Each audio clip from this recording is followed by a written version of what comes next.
बैठ गए। रिक्शे वाले ने रिक्शा स्टार्ट करके बंद कर दिया और बोला, लो साहब पहुंच गए।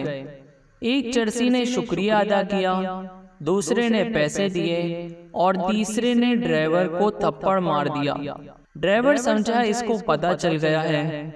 चरसी, साले आज तो मरवा ही देते, इतना तेज चलाता है।